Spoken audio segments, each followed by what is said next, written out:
नमस्कार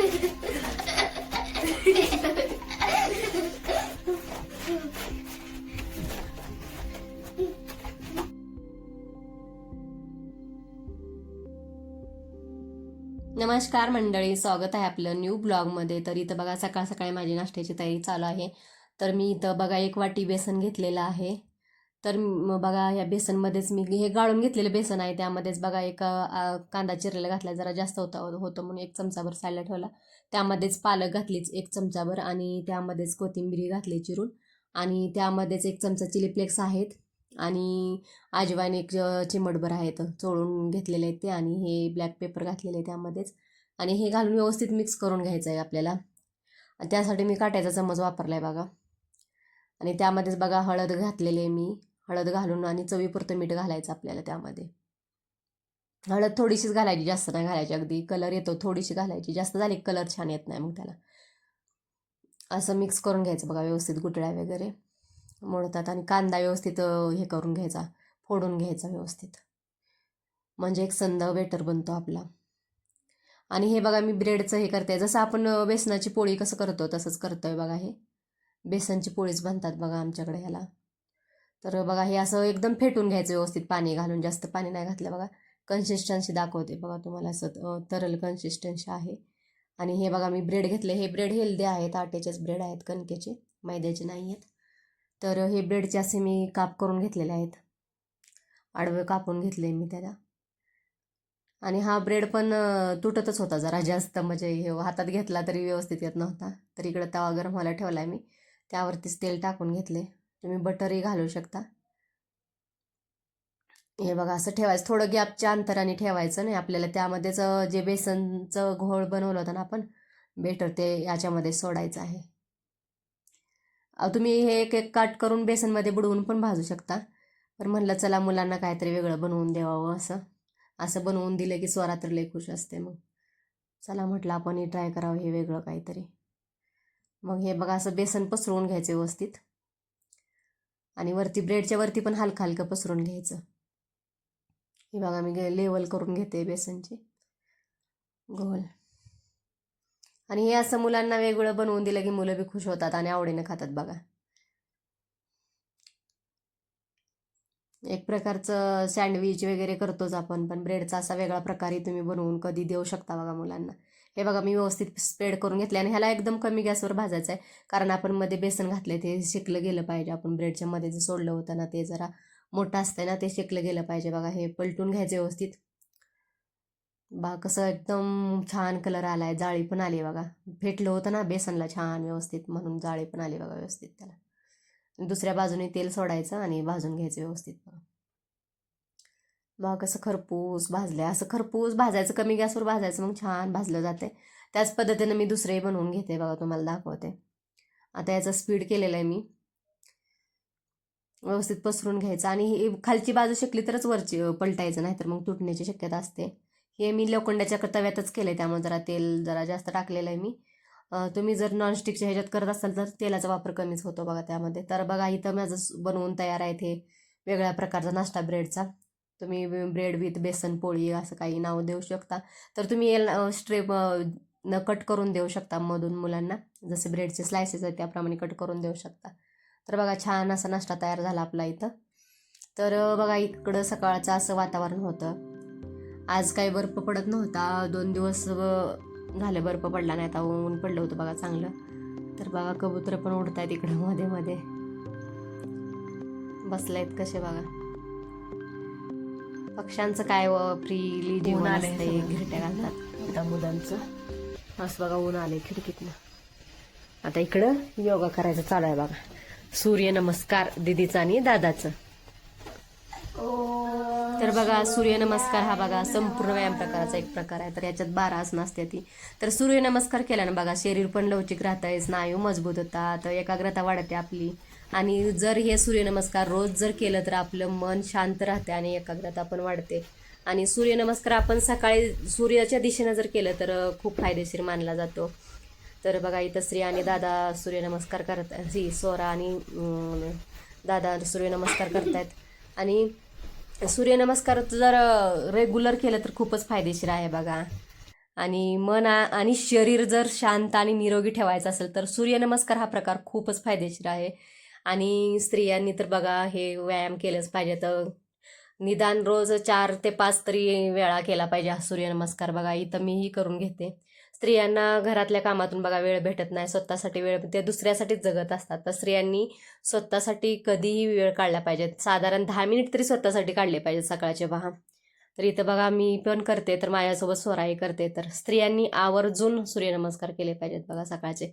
जास्त नाही तर 4 ते 5 तरी केले पाहिजेत, त्यांना जमेल असं. आणि सूर्यनमस्कार हा एकदम फायदेशीरच व्यायाम आहे बघा आपल्यासाठी. शरीर पण दादा शांत आणि होते, दीदीला मन शांत होते. एक चॅलेंज आहे, ट्री पोझिशन वरती उभा राहायचं. किती वेळ उभा राहू शकतायत ते आपण टायमिंग लावून बघूया. तर टायमर चालू होते बघा, पहा आता टायमर सेट करूया आपण. चला स्टार्ट.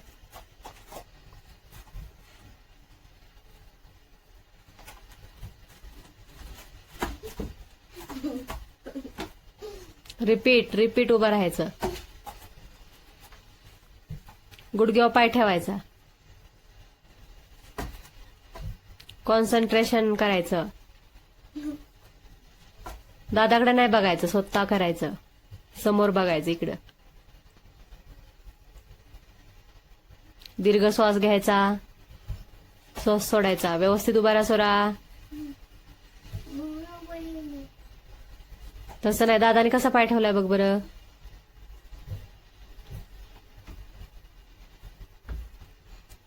स्टॅच्यू राहायचं, टेकू नको माग, पुढे ये समोर. व्यवस्थित पाय ठेवून उभा राहा. हात जोड, समोर बघायचं, स्टॅच्यू असं करायचं.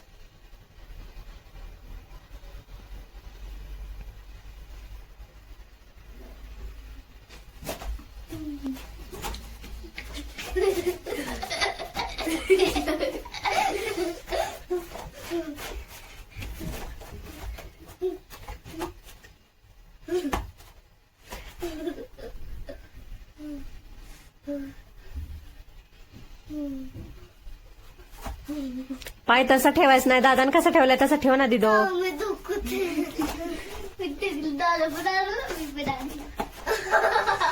बघा दादा किती मिनिटं उभा राहिला.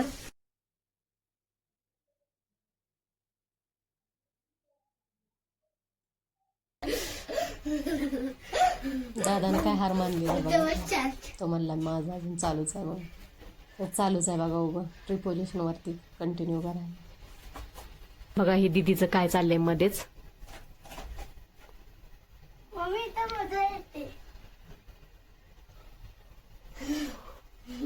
तुला ट्री पोझिशन सांगितलं, तू तिथे जाऊन उभा राहिली. दादा बघ कसं उभा राहिला इकडं.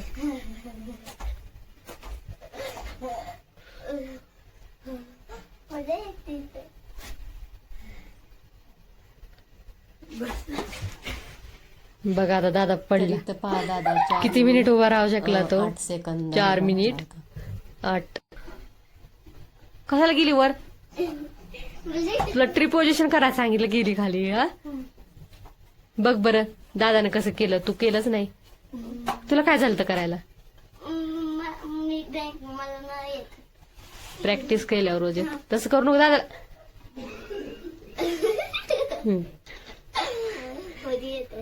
हा तुला मस्तीत तसं करू नको दादा, लागतं तिथं.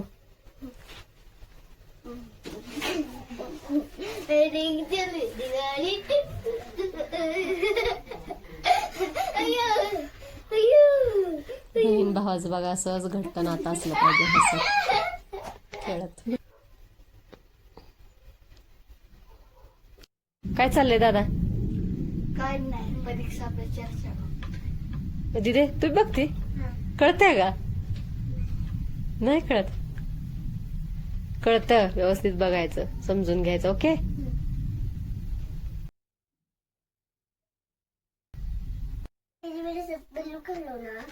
भैया के बोलो, भैया के साथ खेलो. बलून खिलौना.